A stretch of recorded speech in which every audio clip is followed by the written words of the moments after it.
मी रवी बनारे. परवा आमच्यातला मुलगा वारला इथं पाहुण्याचा.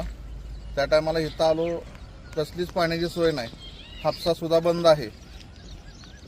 खाली नदीला आणलं, नदीला पाणी घाण आहे. तसलं घाण पाणी पाजायची वेळ आली. शेवटच्या क्षणाला माणसाला पाणी तरी चांगलं पाहिजे प्यायला. इथं नगरपालिकेनं लक्ष देऊन खरंच इथं काहीतरी चांगल्या उपाययोजना पंढरपूरकरांसाठी केल्या पाहिजेत.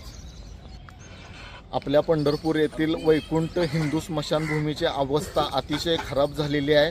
या भागात इथं मैताला आल्यानंतर इथं बोर पाण्याची कुठलीही व्यवस्था नाही. इथले हातपंप बंद आहेत, बोर बंद आहेत आणि नदीला पाणी नसल्यामुळे घाण पाण्याने इथल्या मयत लोकांच्या यांना आंघोळ करावं लागत आहे. अतिशय नगरपालिकेचा ढिसाळ कारभार या निमित्ताने निदर्शनास आलेला आहे. मी या प्रशासनाचा जाहीर निषेध करतो आणि तात्काळ या पंढरपूर नगरपालिकेने इथल्या बोर चालू करून इथले हातपंप जर चालू नाही केले तर आम्हाला नगरपालिकेच्या विरोधात तीव्र आंदोलन छेडावेच लागेल. परंतु या ठिकाणी ज्या मयत येते त्या नातेवाईकांच्या भावना दुखावण्याचं काम नगरपालिकेने केलेलं आहे.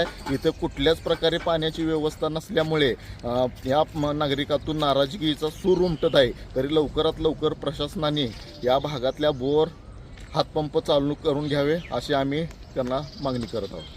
2 दिवसापूर्वी आमचे नातेवाईक वारले होते. तिथे कोणतीही पाण्याची व्यवस्था नाही. बोर वगैरे बंद आहे, हापसा वगैरे बंद आहे. आम्हाला दुरून पाणी आणायला लागले. तिथं कुठलीसुद्धा पाणी व्यवस्था नाही.